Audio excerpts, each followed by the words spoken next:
MMA here with my beautiful girlfriend Kendra, who to you and to me and to everybody who watches MMA is exactly what you think, a filthy casual. She watches the pay-per-views typically, unless it maybe the occasional Israel Adesanya fight in which she might decide to take a nap. She's gonna watch a lot of the fight night card main events, but not most of the card. Just she is that exact a filthy casual, and she's gonna help me break down the picks for 2024 UFC Championship predictions. Why is this important? Why are we doing this? Why are we going head to head? Well, let me tell you. At the end of this, there's apparently okay. You guys know me. I like my root beer, right? The bet is whichever one of us gets the most picks right for 2024 champions, the loser have to shotgun a root beer or a beer in her case. She'll probably drink a beer. I'll drink a root beer because that's my preferred drink of choice. But we've got Eric in the chat. He has no idea what to expect, but the premise sounds entertaining. Eric, let me tell you, you're going to have a blast. This is going to be a fun time. We got a few of you all joining us in the chat. Looks like 6 right now. That's fantastic. 6 of you watching live. We just kicked it off. We're going to go right into the champions, making our picks pretty soon. But I'm just going to give you a little bit how we're going to do it. We're going to each go back and forth, do it serpentine style. We're going to go through all of the championships. We're going to start with the women's strawweight. We're going to move all the way up through the women's divisions, and then we're going to start with the men's flyweight and move all the way up through the men's divisions. We're going to get it all, okay? The filthy casual and myself, the expert. We use that term pretty lightly. But we're going to go through our picks. We're going to break them all down. We got some of y'all back in there. In the chat, when we get to each division, throw out your people, who you pick your reasoning, all that good stuff, why you're leaning each way. But you know what? That's what we're going to go for. We're going to start it off with the women's strawweight division. And I'm going to let the casual start it off just because I have no idea. One more thing. We don't know what each other has outside. I can guess a couple of hers, but we don't know who the other one has picked. So I'll be in for as much a surprise as you are. But let's let the filthy casual start it off. She's going to tell you who she has for women's strawweight champion by the end of 2024. In my defense, I wouldn't fall asleep in fights if they weren't so late. That's fair. The pay-per-views are too late for me. Okay. Women's. I have Zhang Weili. I just feel like she's too good. I think she got robbed the second fight she had with Rose Namajunas. I feel like she won that fight when it went to decision. I don't know. I feel like Weili's going to hold on to it. All right. So we actually align on our first pick. So it's super exciting on that. We align on this one. The reason I've got Zhang Weili. So here's the deal. She had one fight in 2023. She won it impressively, absolute dominant fashion. And like any action Effie says, Weili is a Terminator. Yeah, there we go. He likes to pick as well. I agree with you. Let's put him up on screen. Let's show that off. I accidentally hit him. All right. But yeah, no, I agree. So she is a Terminator. But if she only had one fight in 2023, I think that's going to be the same this year. So that means she only has to defend the title once. And if she only has to defend the title once, I mean, it's a lot less likely that she loses the title in one defense as opposed to 3 or 4. So for Weili, I think the biggest hurdle for her is going to be fighting somebody who has like elite level wrestling. And I don't think that's anybody that's next in line. I think Yan Xiaonan is probably the most likely next to fight her. But are they going to put that matchup together? Because I mean, do they want 2 top Chinese fighters fighting each other? Because I know that they're trying to really build the UFC brand in China, and do they guarantee one of them a loss there? So I don't know. Either way, if she does fight Yan Xiaonan, I think she's going to be the better grappler in that matchup. And in the striking department, I think it's going to be close enough. And Weili's a tank, like any action Effie says. My guy, Effie. If you guys don't follow Effie, you guys are out of your mind. Go follow that man. He is fantastic. Either way, any action sportscast, my friend, he's awesome. Okay, we're going to move on to. There you go. We got some good points coming up. She is getting older though, so I did almost pick someone else just because she's already 34. But she seems like she likes fighting. She does, and also like, let's be honest, she's been put forth by the Chinese government to fight, and that is it. She doesn't get to stop and have kids or anything. She's got the power of China behind her. She's got the power of China behind her. So there you go. Zhang Weili is a pick for both of us. We're gonna move on to the women's flyweight. We're gonna move right through this one because not a lot of disagreement on that first one. For women's flyweight, I'm gonna take this one away, guys. You probably know where this is going. I've been championing the cause for a while now. Cold-blooded, I just hit the table. Cold-blooded Erin Blanchfield is going to get this title. Here's the only hold-up I see. The only holdup I see for Blanchfield. So Grasso beat Shevchenko. Shevchenko, Grasso went to a draw. You've got to assume they're going to do another matchup. And if Shevchenko wins, it's still tied at 1 apiece with a draw. So essentially they'll have another. And if they have another, how long are they going to push this out? How long are we going to draw this out before we finally get somebody other than Grasso Shevchenko? It's going to be another like Brandon Moreno versus Davidson Figueiredo. That's what I'm thinking might end up happening in the women's flyweight division, similar to how it did in the men's flyweight division. And that could be a problem. So I hope that she does get her shot. She's fighting Manon Fiorot very soon. And I think she's going to steamroll Manon. That's giving away that pick ahead of time. But I'm championing the cause for Blanchfield. I think she's the best fighter in the division by far. The only other hiccup I could possibly see is if Macy Barber absolutely just steamrolls Caitlin Chikagian and does it in such an impressive fashion that the UFC says, oh, we need to put her in a title shot because she's very exciting. So for that, I'm going Blanchfield. But let's hear what the casual says. And as Levi chimes in, which one's the extra? Which one's the casual? That's a great question. That's a great question. Expert is used very loosely, all right? My pick is actually Macy Barber. You know, she says she's the future. The UFC's kind of been trying to build her up. So I feel like if she does win her next fight, they might try to kick her into that title shot. Do they want to do that whole the same people are fighting over and over again for the title? I hope not. So maybe it's wishful thinking as well. But I'm going with Macy Barber. So we just agree on this one, but only slightly, because I do think that Macy Barber has a real shot at it. I think either of them can be the champion by the end of the year. And I think, like I said, if Barber does get the opportunity first because she gets an impressive win over Chikagian, who is a path to the championship. If you beat Chikagian, you get a title shot. It's the way it is. It's like the sun coming up every day. If you beat Chikagian, you're going to get a title shot. That's what happens. So I understand that could be a possibility, but I think cold-blooded gets it done. I think she's going to get the title shot. This next division we're going to, though, is the one that I've been most excited to hear what she says, because let's be real here. The women's bantamweight division is a disaster. There's no current champion. The champion retired after a very dominant performance, shutting down the person that a lot of people thought could be the champion after Nunes retires. Well, I don't think so after that. She got absolutely decimated. So I'm interested to see what our casual Kendra here says. And she's going to take it away. Who do you have for women's bantamweight champion? All right, hear me out. We got Holly Holm. Holly Holm is old, but she still looks good. She's got some good name value. She still seems like she wants to fight, even though she's like 42. She signed that like 6-fight contract like 1 fight ago, I think. So she still has like 5 fights left on that contract. And I love Holly Holm, so we're going with Holly Holm. Okay, Holly Holm. So, okay. Okay.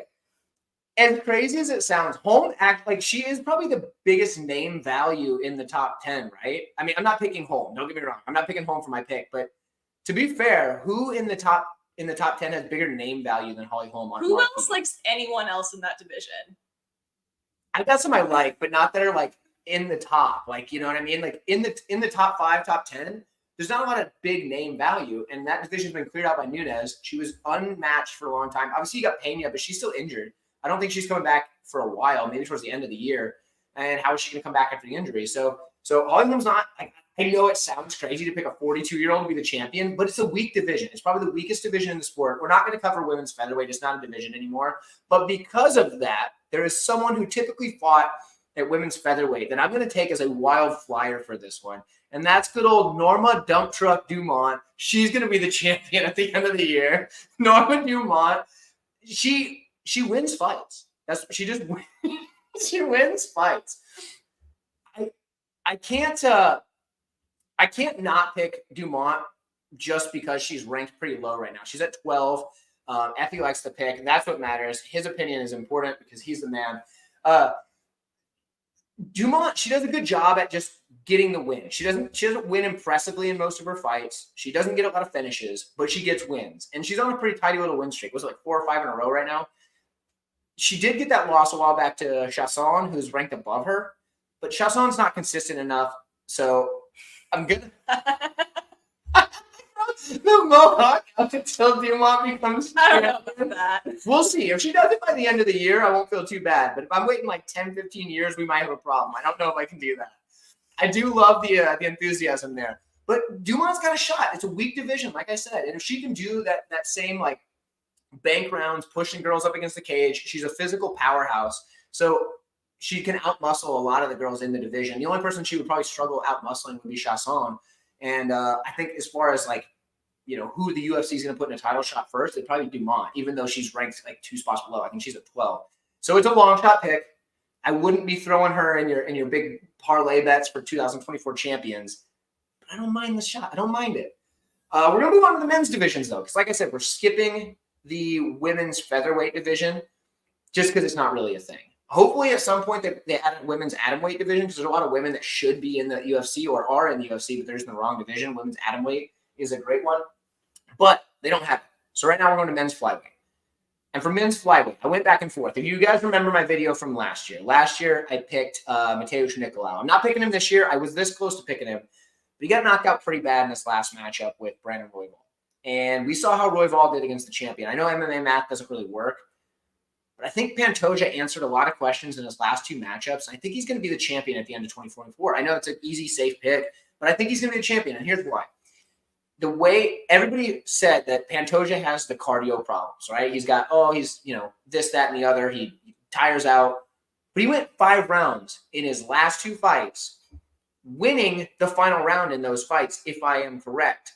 Especially in his last one. He definitely won at the last one. But he's winning these late rounds in these fights where everybody says, he's got bad cardio. He's got cardio issues. He's finished a ton of fighters. He finished Brandon Moreno, not the last matchup, and the one before that, right? So I've got to say Pantoja is probably the most dangerous in the division. I think he's got the cardio to go 5 rounds, so you can't beat him with that. So I've got to take Pantoja. I think he is going to be the champion at flyweight for quite some time, similar to what we saw from Davison Figueiredo before he had that quadrilogy with Brandon Moreno. But what do we got from our casual? I really have not been following this division. So sounds like a casual thing to say. My pick is Albazi, just because Okay. he's got a really good record. He's like 17-1. He's ranked number 2, so I can see him giving him a title shot. I don't know. I don't really have a good reason for this one. Good enough for me. She's picking Albazi because she's a casual. Yeah. Although, if Albazi does beat Brandon Moreno coming up in, what is that, like February or something? If Albazi beats Moreno, he's probably getting a title shot. I don't think he beats Pantoja. I really don't. But he'd probably get the title shot. So not the worst pick in the world. The casual's making a few good points. We're going to go on to men's bantamweight division because it sounds like there's not a lot of contention from anybody in the chat about the men's flyweight division, rightfully so. We all kind of know Pantoja's the man, except for the casual here. But, hey, it's still Albazi's a good fighter. He's pretty solid. So who do you have for the men's bantamweight champion? I don't think this one's actually going to be right. Figueiredo. Okay. He's going to take his cool haircut up to 135. He looked pretty good last time. Going to be champ at the end of the year. I just really like him. He's got style. He's cool. He's got style. He's cool. These are my reasons. These are the takes you get. You won't find it anywhere else, folks. 138 MMA. You're gonna find it here. He's got style. He's cool. That's my notes say sweet ass hair. Sweet ass hair. Not ass hair, but sweet ass hair. I don't know. I don't know. These are the takes you get here. Okay, Figueiredo. I wouldn't have picked Figueiredo, but he did look good. He beat Font pretty impressively, aside from the fact that I couldn't really see the first round because what was it? ESPN Plus decided that it wasn't going to work. So there we go. I missed the first round. But either way, he did look good in that matchup. Eric says if O'Malley wins over Cheeto, is it even guaranteed that he gets, So that's a good point, Eric, because I was concerned about that too. But I think because there's a cat messing with my notebook. I think because the fact that his fight is taking place so early in the year, they're going to give him at least one more matchup, right? And that actually leads into my pick. So, Levi's got something in the chat here. Hold up. Oh, he bets the leather pants go great with the mohawk. Brother, you know it. You know it, brother. They do go great. But so that leads into my pick. So I'm thinking, okay, the UFC likes O'Malley as the champion. They think he can beat Marlon Vera. but it's a good, compelling matchup because Vera's got to win over O'Malley. Okay, I think O'Malley beats Vera. But I think what I think happens, and Professor Chaos coming back with the Jan versus Song is a great fight. That actually goes into my next pick as well. Because I think Song might be able to edge that one out right now. I haven't done my full tape study on that one.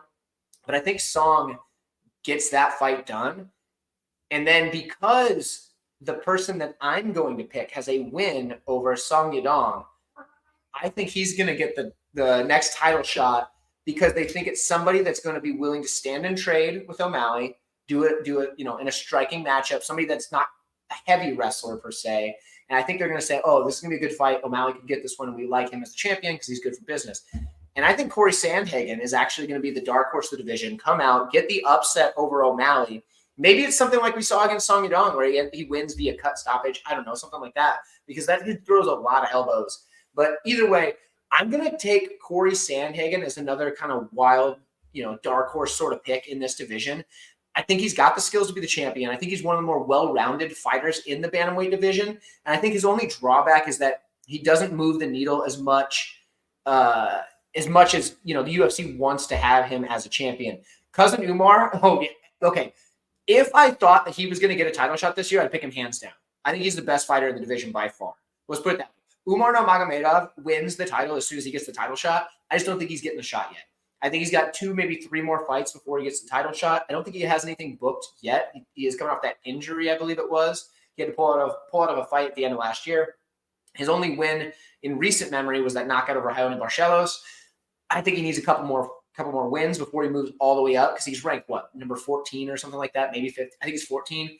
So for Umar, I don't think he beats him, but I don't think he gets it before the end of 2024 because realistically, he's probably going to fight maybe 2 times. But so for me, my pick is Corey Sandhagen. I think he's got the tools to get it done, and I think he's going to be the guy that they put in to have a good matchup with O'Malley, and I think he's going to sneak out and get the win.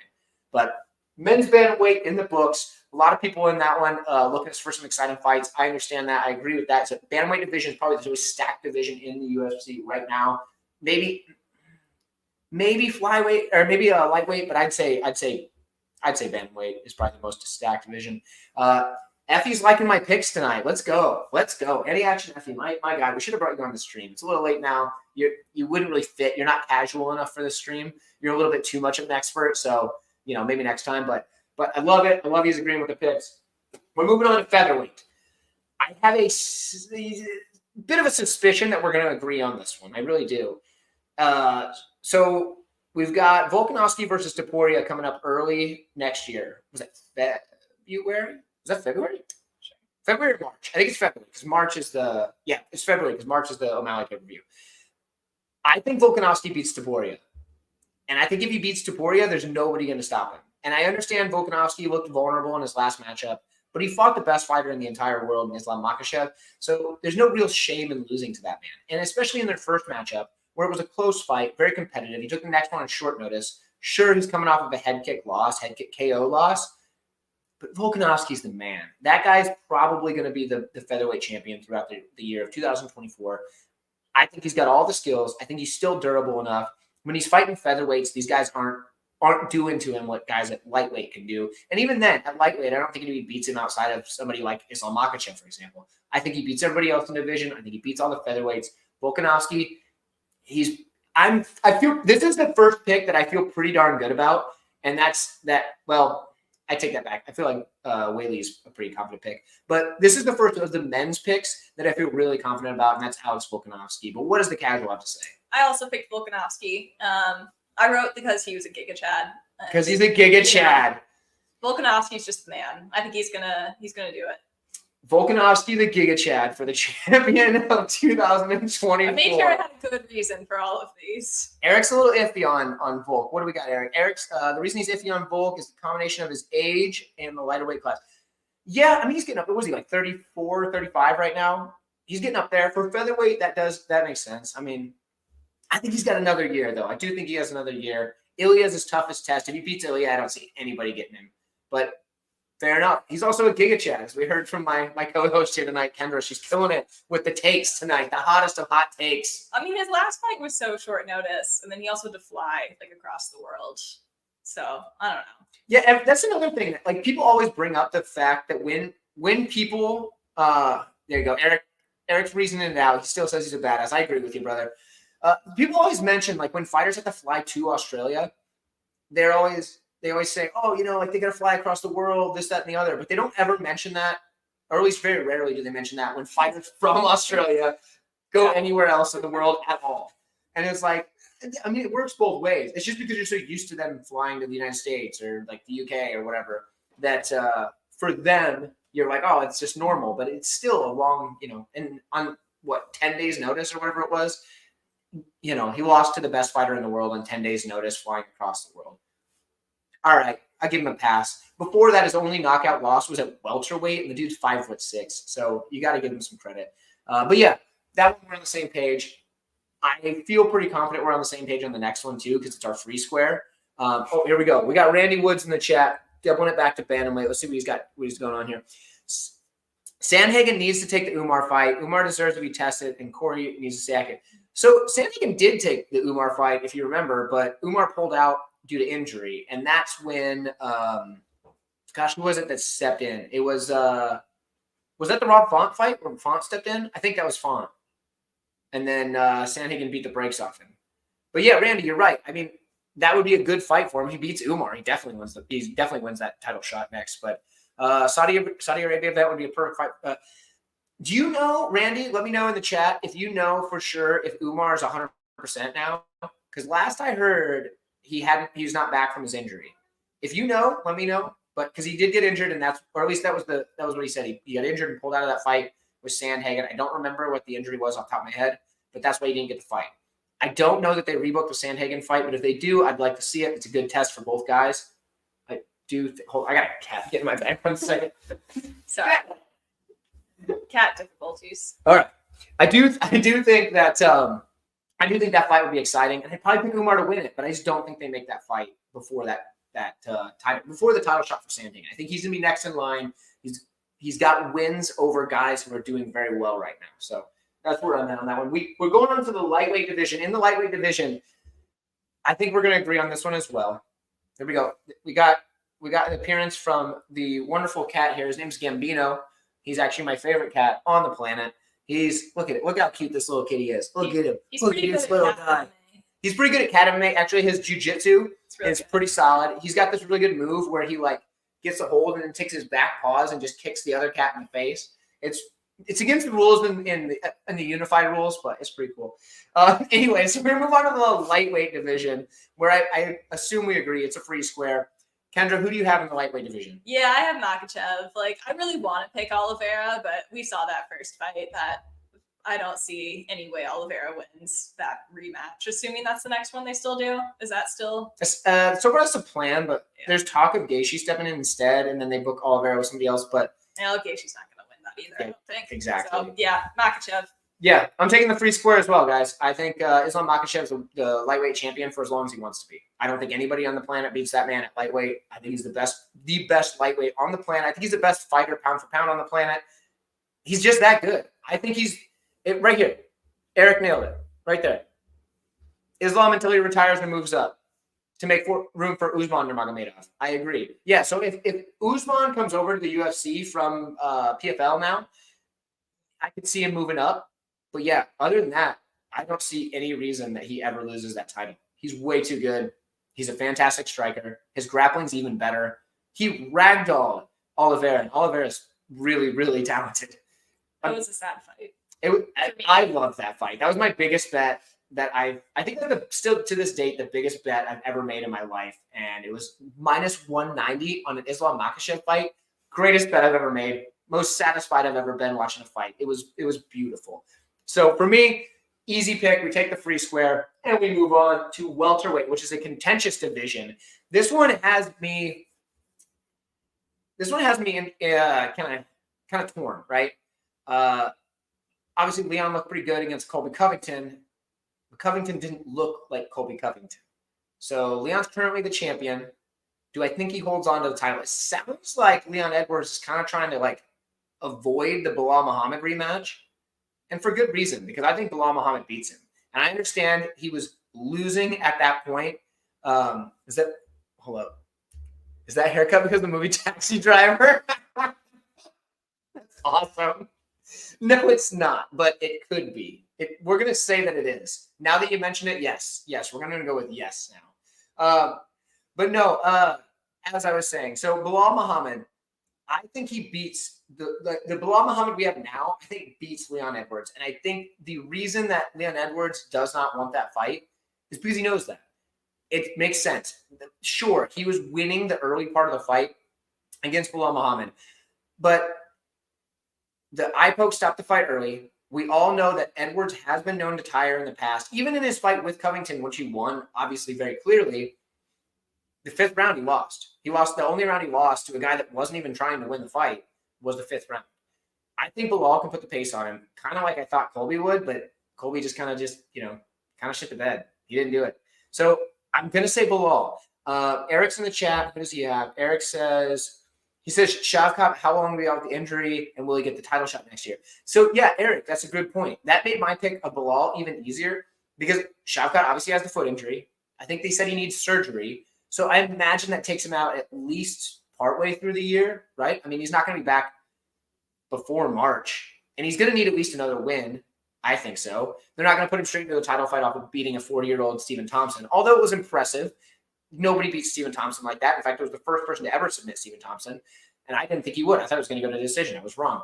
But I don't think Shavkat gets the title shot until probably next year, 2025. Probably early 2025, Shavkat's going to be ready for the title. I think right now you have too many contenders that are still in that area that need it. Bilal being the number one by for obvious reasons. He's, was it 9 or 9 fight unbeaten streak, a winning streak outside of the no contest to no fault of his own. Leon Edwards poked him in the eye. So I'm on Bilal Muhammad. I know he's boring, but the dude wins fights. I cashed on him big to beat Sean Brady, and I think very highly of Sean Brady because I think I was the only person backing Sean Brady against Kelvin Gastelum, who was everybody's darling that week. So either way, I think Bilal Muhammad gets it done. Kendra, who do you have? Well, I was going to pick Colby Covington until his last fight. Fair enough. That was rough. So I picked Shavkat. Because I'm a casual, I kind of forgot he had a foot injury, though. So fair enough, because she's a casual. At least she admits it, right? At least she knows. Yeah, I read that. I was like, oh, I forgot about that. Because, yeah, I was thinking, he finished Wonderboy. Even Wonderboy was kind of having a hard time hitting him, which, I mean, he's probably one of the best strikers in that division. If not the best. Right. So I was thinking, like, Leon's more of a striker. Mm-hmm. So I was thinking he could beat Leon. But, yeah, hopefully that foot injury doesn't keep him out for very long. Fair enough. And so let's see. Wonderboy said he broke his foot during the fight because he kicked Shavkat's elbow. That makes sense. I mean, that explains why Wonderboy didn't, wasn't able to keep the fight on the feet like I thought he would. I thought we were going to get a striking match for 3 rounds, maybe a couple of takedowns, but nothing like we, not like we got where once he gets to the mat, it was just over. But yeah, Shavkat's a good pick. I don't mind that pick at all. He would probably be my number 2 pick. And that's not to say that Leon Edwards doesn't have a chance holding on to it. He's a skilled champion. I just think there are 2 fighters in the division that are right now towards the top that are hard matchups for him. And those are 2 guys with very high level grappling that can put that pace on him. And that's Shavkat and obviously Bilal Muhammad. So that makes sense. We move on to middleweight. Before we go to middleweight, I need to tell you guys, this was probably the hardest one for me to pick. I still am not confident in my pick. This division is probably outside of women's bantamweight. This is the hardest division to make a prediction for. Thankfully, the casual gets to start this one off. Kendra, who do you have for the middleweight champion at the end of 2024? Sean Strickland. He's got that white trash energy, that kind of just like meth head essence. I think he holds on to it. White trash energy, meth head essence. I mean, who is a better fighter than a white trash meth head? I mean, I know he doesn't do meth, but like, right. He's got the energy. He's got the energy of a meth head. Yeah. Like all the perks without any of the drawbacks, Like, what more can you ask for? All right. Coming in with a hot take. She thinks Strickland keeps it for the rest of the year. He's got a tough task ahead of him in Dricus. If he beats Dricus, then maybe. I mean, so here's the deal. If he beats Dricus, my pick is going to be a tough one. because hold on, what do we got here? We got Eric coming back in the chat. Perfect description of him, and He has a good set of teeth. That's what I was gonna say. So I'm gonna say he probably doesn't. Yeah, he doesn't have meth mouth, and meth mouth is a dead giveaway. When you see somebody with those little nubs in their teeth, the little black nubs, it's usually a pretty good indicator. He doesn't have that. So my guess is no, he does not. He got the better of Dricus in their little crowd fight. He did. He did have the element of surprise as well, so we got to give him that. It shouldn't have been a surprise. To be fair, it shouldn't have been a surprise. So, based off of a fight in the crowd, his meth energy and white trash meth energy. Yeah. We've got a strong Strickland pick. I don't doubt. Okay, he was my second pick. He was definitely my second pick. Is Usman staying at 185? I believe he is. I do. It sounds like that might be the move for him. I'm not sure though. He's so old. If anybody can confirm, yeah, and his knees are terrible. We always hear Rogan like clamoring about how bad his knees are. I don't think he's winning the title again. I think he can be competitive at a high level. I just don't think he gets the title back, or a title, I guess, even at 185. News did come out, was it today, that Adesanya is planning on coming back soon. Like it came out like a couple hours ago. He said it, but I don't think he gets the title right away. So there's that. I wanted to pick Chimaev, but I know that he's probably not going to fight again until October because he's probably going to fight in Abu Dhabi, and that's it. So I didn't pick Chimaev. So I was digging through the division, trying to figure out who I'm going to pick. And if Strickland does beat Dricus, I don't think the guy that I'm picking gets the title shot. So I might not get this one right, and we might know that really early. But I'm picking another dark horse. I got to quit picking these dark horses. She's going to beat me. I'm going to have to shotgun a root beer. I don't even know how to do that. I've never done anything like that. I'm picking Brendan Allen because he's all in. He's all in. And Brendan Allen has put together an insane winning streak, and he's looked impressive doing it, beating guys at their own game. He's subbing guys who are submission experts. He's knocking out dudes that are strikers. You know what I mean? Like Brendan Allen is doing what he needs to do to get wins. Sure, he has a knockout loss to pretty much everybody that fights out of Extreme Couture. Not everybody, but he lost to both Strickland and Chris Curtis. I believe both of them were knockouts. But so like if Strickland keeps the title, it would be hard for the UFC to justify giving Brendan Allen a title shot after getting finished by Strickland. You know, I guess it was a few years ago now, but Allen would be a fun champ. Eric knows what I'm talking about. I agree. I think the energy Allen brings to the cage, the dude goes out there to scrap, and he just comes out on top. I think Allen's improving by leaps and bounds. The dude's still young. He's had high-level fights even before coming to the UFC. I mean, he's beaten guys. He was beating guys, UFC talent, before he was even in the UFC, out in the LFA, stuff like that. So I'm going to take Brendan Allen. It's another one of those low-confidence picks for me as for champion. But I do think he's got the skills to do it. I just don't know that he gets the title shot. But we move on. We move on to one that I'm very confident in. It's the light heavyweight division. And the light heavyweight division for me, it's been a disaster. And if you guys didn't see it, there was a video I did on my channel not that long ago where I fixed the light heavyweight rankings. Now they're broken again because there's been some fights since then, but I fixed the light heavyweight rankings for the UFC because somebody needed to do it because they were a mess. They were a disaster. And you can go back and watch that. It's on the channel. It's easy to find. But we haven't had a stable champion at light heavyweight since John Jones left. People vacate the title, as we saw with Yuri Prochazka originally, and then Jamal Hill, and then we had a draw for the title in there as well. Which actually is how Jamal Hill got the title shot, is off of the draw from Ankalaev and Blachowicz, and then Ankalaev can't win a fight. He's got a draw and a no contest in his last two fights, so he's not making a good case for himself as a guy that the UFC wants to put in a title fight. So who does that leave us with? And I think it's the guy who is a nightmare matchup for most of the light heavyweight division, and that's Jamal Hill. I got Jamal Hill, and I feel really good about it. I think as soon as Jamal Hill comes back, he gets a title shot because he vacated his title, did not lose it. Similar to how Yuri Prochazka got a title shot as soon as he came back. He lost. Now he's fighting again against Alexander Rakic coming up soon. Good fight. That's at UFC 300. So he's not getting the title shot unless he wins that one. But I think Jamal Hill gets a free, you're next in line for the title when you come back. I think Jamal Hill beats the brakes off of everybody in that division at this current point. I don't think anybody's got the skills to beat him. The way he dismantled Glover Teixeira, who went five really hard rounds with Yuri Prochazka, and, got the better of him in the striking, makes me believe that Jamal Hill is going to be able to beat anybody that's a grappler because, well, Jamal Hill absolutely destroyed Glover, who had been beating everybody with his grappling. And he's got expert level boxing. His hands, I know that people think his style isn't that good because he's a little bit unorthodox. The guy hits like a truck. He's accurate as all get out, and he's clean with his combinations. I got Jamal Hill, and I feel really good about it as long as he returns in 2024 and this legal stuff about him punching his brother or whatever doesn't keep him out. But who do you get? I also have Jamal Hill. Yes, right there. Right. Let's go. Jamal Hill. He's got like the worst chest tattoo of any of the fighters. And my rule of thumb is the fighter with the worst chest tattoo more often than not wins. It's a good rule of thumb. Yeah. Especially because his tattoo is thumbs up on his chest. It's just like this. Plus, he should be fit. He should be healed from his injury. Mm-hmm. I think he comes back. I really don't like Yuri, so I don't want him to win. Yeah, that post-Emery, I don't like him. But yeah, so we got Alex Pereira currently as the champion. I think Jamal Hill knocks him out. I know that people are like, oh, what? Alex Pereira get knocked out? He's been knocked out in the past. Who else do we have in the division that's going to put up a fight against him? There's not a lot of guys. There's not a lot of guys coming off of wins at the light heavyweight division, which doesn't make any sense. But with guys like Magomed and Goliath in there, giving everybody he's making 2 fighters at a time not get wins with his draws and no contests.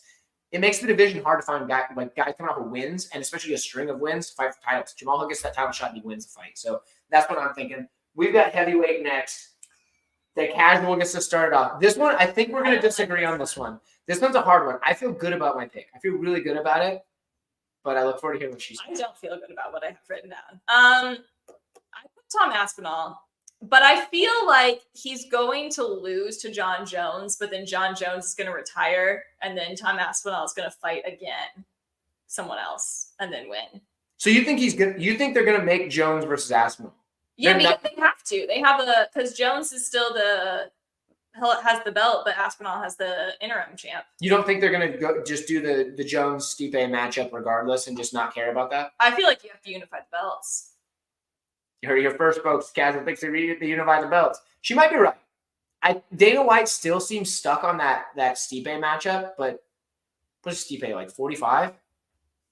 He's not 45. He's like 39 or something. I'm really torn between saying Tom Aspinall or there's no true champ because they just have a mess there. They do. That's an issue because if you don't unify the belts next and you have Aspinall. So we agree. We both said Aspinall. And she thinks something different than I think. Because what I think happens is they do, when Jones comes back, I think they do have him do the matchup with Stipe. And after that fight, they'll probably have it on the same card. They'll probably have Tom Aspinall defending his interim belt against whoever the heck. And they'll have Jones defending his real belt against Stipe on the same card. And Jones wins, or Stipe wins, doesn't matter. And they retire. And then Aspinall wins his fight. And his interim title becomes the real championship because, the real championship got vacated, making that happen. Or Jones does not come back, and he decides he's not going to come back at all, and Aspinall's title becomes the real title by default. Those are 2 things I could see happening. Something she mentioned the other day, she didn't mention it on stream, which is why I thought she was going to pick John Jones, is that John Jones is the champion at the end of the year without fighting. Yeah. He just doesn't fight. Yeah, I'm basically between it's going to be Tom Aspinall, it's going to be John Jones, but he didn't fight, or there's no champ because John Jones and Tom Aspinall fought. John Jones won and immediately retired. That all those things check out. All those are possibilities. I think if Aspinall and Jones fight, it's a really close fight. And I think with the fact that Jones has just been off and on for so long, a guy like Aspinall can put him out. We saw him put out Sergey Pavlovich just like he was a hammer, just knocked that dude dead. So I think Tom Aspinall has to finish him though, because otherwise it doesn't matter what happens. The judges are just going to score it for John Jones. It's a fair point. They've done it before. It ruined poor Dominic Reyes' career based on the fact that they just gave it to Jones. Although it was a close fight, but Eric says he thinks that Leon and Tom on a London card would be a fun card. I agree. You got 2 big popular stars in the UK. Put them on the same card. And since Aspinall's defending an interim belt, Why don't you put him in the co-main and then Leon in the main event? I know usually they go the heavier weight class is the main event, but like it's an interim title, so put it in the co-main. Leon Edwards versus Bilal Muhammad in the main event makes sense to me. He's the rightful number one contender. He has been for a while now. He was the rightful number one contender instead of Covington anyway, but they just didn't give it to him because they think he's boring. Fair enough. Either way, that's a good. I'd like that. Tom Aspinall probably gets stuck fighting Cyril Gane, even though Cyril Gane probably doesn't deserve it. Here we go. We got the update. Randy's back. He's got the update on Umar. Umar had a shoulder injury. He had successful surgery. He's back to full training from early December. Okay. He wants to fight in February or March before Ramadan. Oh, yeah, I didn't think about that. He's got to fight before Ramadan because during Ramadan, fighting would suck. That makes sense. So if he's got to fight in February or March, that means they're either going to put him on a fight night card or they're going to stuff him on one of those pay-per-views. 298 would make sense because I don't think that one's as stacked already as 299. The UFC 299 is just packed already, I think. So they probably will put him on UFC 298 or on a fight night card. And I don't know that they're going to put Sandhagen on a card on that short of notice. Now, maybe they will. But that if he's back to full training as of early December, that's fantastic. Because I think Umar is going to be champion at some point, and he'll probably be my 2025 title holder prediction. But in 2024, I don't think he gets the title shot yet. Guys in the chat, this has been great. Who has not liked the video yet? Because if you haven't, that's not very cool. You should go like that. I appreciate you guys. The stream needs the likes. It needs all the love and attention. Why is that? Well, because the channel needs all the love and attention. Thank you guys for tuning in. Do you guys have any more questions for the expert or the casual? Eric's in the chat. What is Eric going to say? Eric says, Corey's a madman and probably would take the fight when. You know what, Eric? You're absolutely spot on that. Corey is a madman. I reached out to him. Maybe he's watching this video. I don't know. I reached out to him. I'm trying. You know how we do the panel? Me and the Couch Warrior. We do our panel for every pay-per-view. On this channel, we host the odd numbered pay-per-view events. And on Couch Warrior's channel, we do the even numbers. Well, the next pay-per-view is 297, which is an odd number. I reached out to Corey Sandhagen. I'm trying to get him on the panel. We've had UFC fighters on the panel in the past. My guy Brady Heastand fighting Rinyu Nakamura very soon. That's a scary fight for him, but he's gonna do it, dang it. But I reached out to Corey Sandhagen to try to get him on the panel. So if you guys know him, or if you see him, if he's in the chat, Corey Sandhagen, I know you're a fan. Let's get you on the panel, man. But Corey Sandhagen, he is a madman. You're absolutely right. The dude is a savage. The cat is messing with the camera. I think Corey Sandhagen would probably take that fight. You're probably right, Eric. But yeah, anybody else got anything else from the chat? If not, we will wrap it up. We've been going for, I don't know, 42 minutes. If you have any MMA questions, I'll be happy to answer them for you. Yeah, our casual MMA fan would be happy to answer any MMA questions you may have. Because she's so well versed in it. Let's go Gambino. That's my favorite comment of the night, right there. Look at that, Professor Chaos. Give that one a little star. That's awesome. Let's go Gambino. He's the greatest cat in the world, guys. You don't understand. And there's another cat here. His name is Dante, and he's fantastic. But Gambino's the best cat. Professor Chaos, you're the man. We got some questions coming in the chat. Let's go. Let's ask the casual. Who does she think? Gilbert Burns versus Jack Della Maddalena. Who wins it? I'm going to go Gilbert Burns. She's going Gilbert Burns. Now, if you watch, I don't know if you saw, I did a stream yesterday where I was just goofing around on World of Mixed Martial Arts 5. You can buy your copy in the description below. There's a link, World of Mixed Martial Arts 5. The link is to Great Odds Software where you can get all their games. It does help the channel. But either way, I did a stream where I simulated that matchup. And World of Mixed Martial Arts 5, I'm not going to spoil everything on that one. It was a fun fight. But they had Gilbert Burns getting it done. They had it as a close fight. And Gilbert Burns just cracking him and knocking him dead in the first round towards the end. But it was a good fight. It was fun. I feel like JDM will find that chin. He might, but Burns is pretty tough, man. I don't know. Burns is tough. I think I like the overs in that matchup, especially if we get it lined at a 1.5. Eric says, what is our dream fight for 2024? Oh, I guess I didn't answer the question. Currently I'm leaning Burns for that one, for that last, for the JDM Burns fight, but I'm not sure yet. That's a close one. I think Burns just has more advantages in the grappling, and the striking's close enough. That's kind of where I'm at, but I don't know. I don't know how he's doing coming off the injury, all that stuff. He's getting older, yada, yada. You know the stuff. So I'm going to have to do some more research on that one. But right now my lean's Burns. Her lean's Burns. There we go. We agree. Dream fight for 2024. Kendra, what do you got? What's your dream fight? I want to to see if Leon loses. I want to see him and Wonderboy fight because I feel like that'll be a fun one. That will be a fun. See, this cat's messing with the microphone. Gambino, what are you doing, brother? That's the thing. The casual fans usually pick these like really banger matchups. So we're all like, well, who should know rankings? And all we need is Leon to lose. We just get my pen behind my ear and look at the rankings or whatever. Yeah. I feel like Wonderboy has like one more fight in him. One more good fight, unless he like overstays his. I don't think he's gonna overstay. I think he'll do one more good fight and then leave. If you're Wonderboy, though, it's probably really hard to turn away when you probably make like what $400K just to show up or something like that. Like the dude makes a ton, so like there's nobody in the world I wouldn't fight for $400K, win or lose. So like any division, I mean, shoot, give him a brick and I'll still fight him. You know what I mean? He could go over to like kickboxing again, I guess. He could, or he could go to karate combat, which you see a lot of guys make a pretty successful transition over to karate combat. Sam Alvey's now the karate combat heavyweight champion of the world, which is wild considering his skid he went on in the UFC.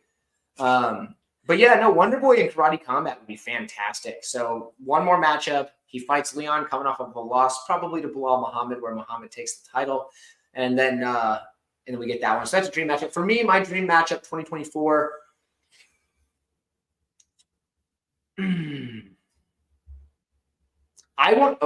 Here's what I want to see, and this isn't going to happen, but I want to see the redemption arc for my boy, Julian Erosa.